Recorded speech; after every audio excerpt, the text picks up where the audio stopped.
Hey all, welcome to ShareTreck. This is Raj here. Today I want to talk about something new that's happening in the US Senate, and it has come from a Republican Senator, Bill Cassidy, and it pertains to gene therapies. It's the last place from where I would have expected some interesting oversight for our area of business, but here we have it. And I think it's a step in the right direction. It calls for engagement of the industry along with the government in order to come up with ways so that not only do companies make money and are sufficiently incentivized in order to continue making innovations and coming up with new gene therapies, but also recognizing the fact that these therapies are likely to be expensive and not all patients would be able to pay for it. So the question is, how does the government engage with the industry and the patient population and the insurance stakeholders and facilitate this whole process of continuing the momentum of progress in gene therapy, along with making sure that it's actually being used by patients and it's not limited to just a few. So basically, the objective is not to have a set of haves and have-nots in the patient group, where one set gets all the latest once and done therapies because they can afford it, and the others are left with the current standard of care. So that's the objective, it seems. So it's a big letter from Senator Cassidy, and I'm going to walk you through that letter, just very high level, high points, and I'm going to put a link in the description so that you can read it for yourself. Some parts of the letter, I think the English is difficult for me to understand because of the way the questions are structured and the grammar. Something is missing here and there. But overall, the headlines for the bunch of question kind of gives us a gist of where it's going. So let me take you to that letter. Let's get started.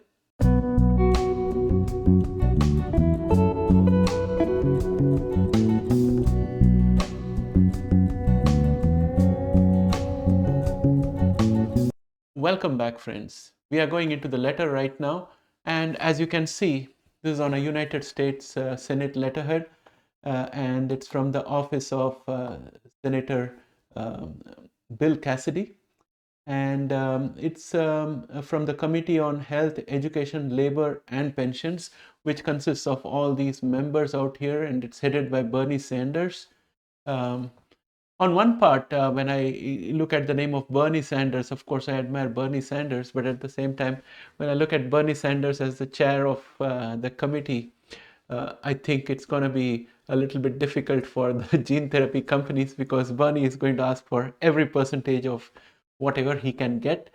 But jokes apart, let's look at this letter. It's fresh off the press. It was drafted on the 5th of December 2023, and it says cell and gene therapies have incredibly curative potential for most vulnerable patients, but their access is limited by a healthcare market that was not designed to pay for them.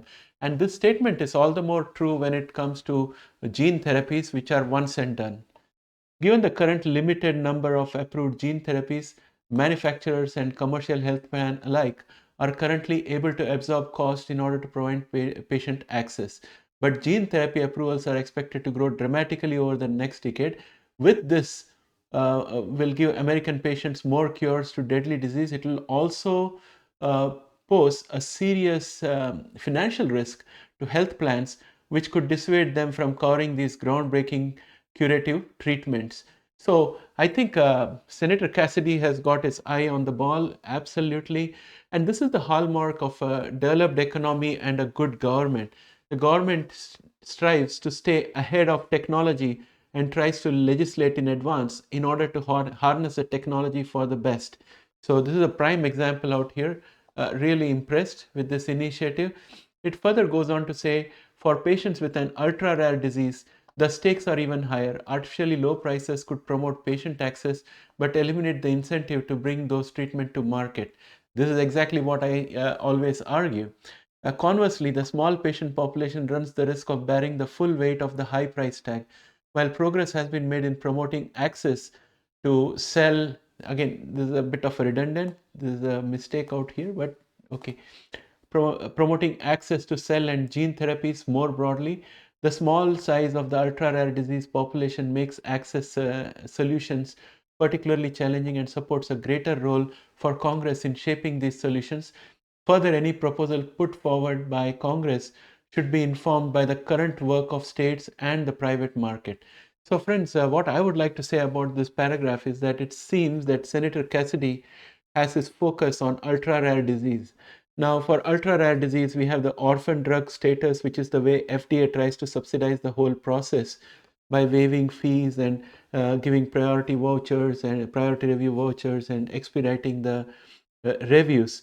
But definitely, Congress can come up with some kind of funding in order to subsidize those treatments. The eye of the senator is on future gene therapies, which will be once and done for extremely rare diseases. And that's where I think the biggest pressure is. At the same time, we should not forget that we have therapies for sickle cell disease, lymphoma. Those are also very, very expensive.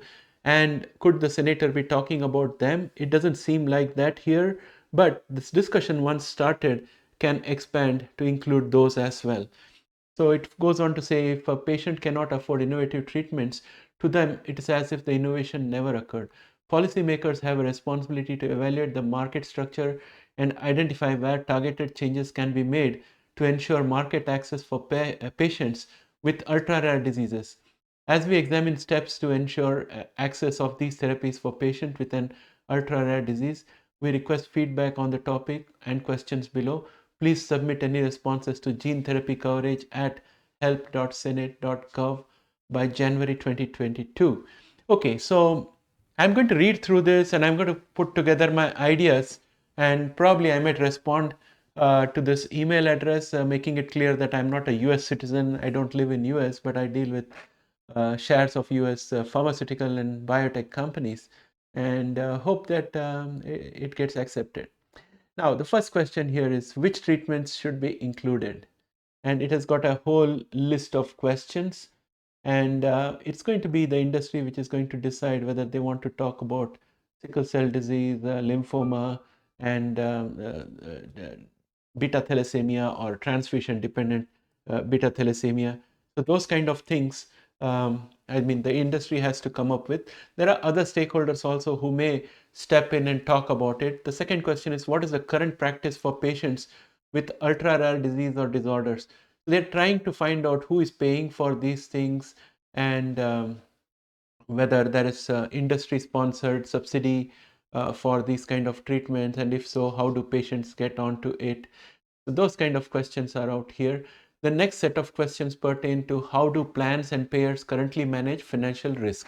So the fear out here is that the plans and payers who currently pay for therapies might decide that financially it will be very risky for them to cover gene therapies, which are very expensive, and therefore they may not even offer it.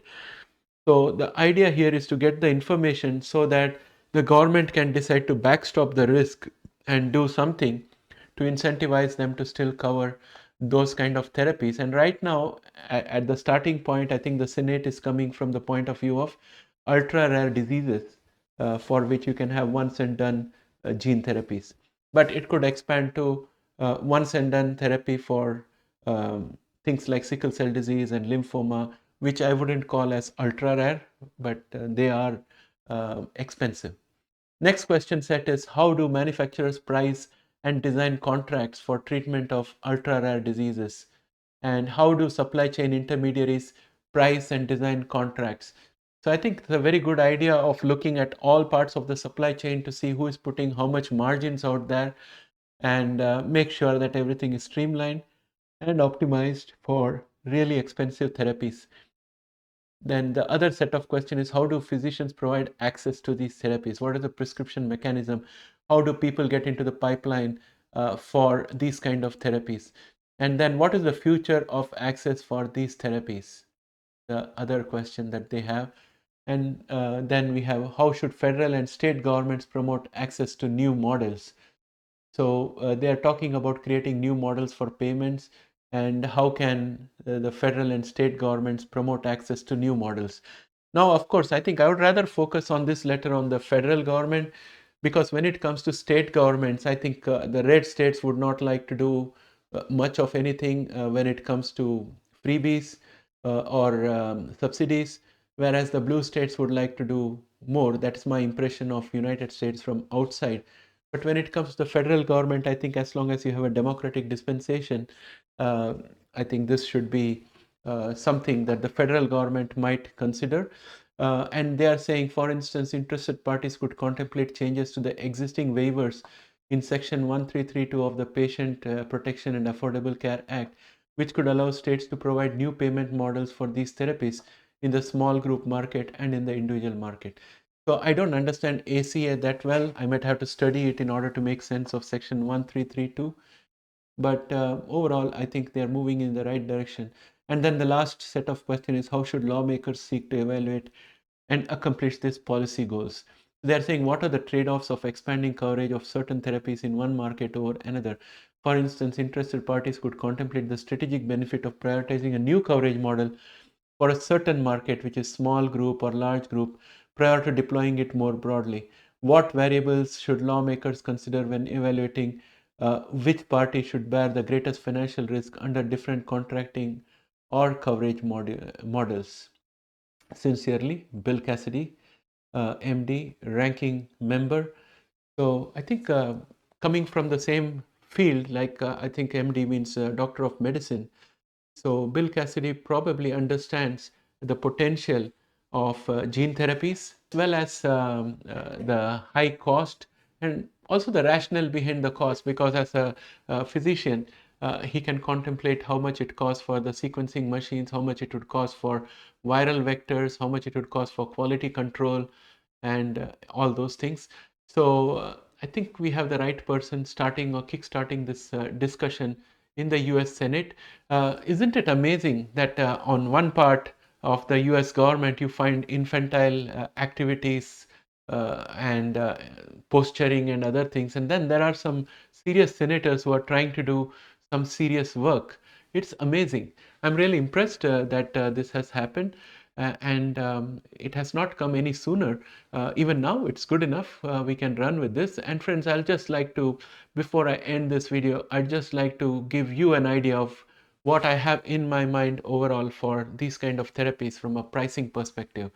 So the first point, which Senator Cassidy definitely acknowledged formally, was that they shouldn't price it in such a way that there is no incentive for the biotech companies to continue innovation and come up with more once and done gene therapies which can improve the life and life expectancy and productivity of individuals. So that's point number one, and I agree with that wholeheartedly. On the other side, we also have to look at the taxpayers, because anything that is being subsidized by the government is going to come from the taxpayers. So some kind of calculation by the budget office or somebody in terms of per capita spend for, say, sickle cell disease for the lifetime of a patient. What is it? And then using that as a basis for amount of subsidy that the federal government can give to the companies towards subsidizing the treatment for patients. So that could be one approach. So federal government can do that, and the state governments can also do that. And over and above that, the federal and state governments could make some political decisions to add a little extra subsidy in order to bring it down, so that in the overall analysis, the economy is going to benefit. So if they could find out lost productivity and other costs of the current standard of care for, let us say, sickle cell disease or beta thalassemia. I'm taking the example for each of these diseases. They could look at each disease separately. So if they did that and found out that the productivity and other things are going to improve, is it possible to legislate so that employers who have employees that may have these kind of conditions would chip in a little in the insurance, so that that will be a little more that goes towards subsidizing the cost of the therapy. So those are the questions that could be asked. The other way the federal government could probably incentivize insurers and payers is by providing some tax deduction for them based on the number of these kind of therapies that they insure and pay out. Another approach that could be done is that the government can look at genomic companies, look at their balance sheets, look at their income expenditure statements, look at their cost of production for these therapies, and then decide if they could build in some kind of tax incentive for these corporations so that without having to spend dollars, the government can incentivize these companies to subsidize the cost of the gene therapy. So those kind of things could be contemplated. Of course, the government can also get together major stakeholders, which are philanthropic organizations and the like, and request them also to earmark a certain portion of their charities to go towards subsidizing once and done gene therapies. So these are the things that I think can be done.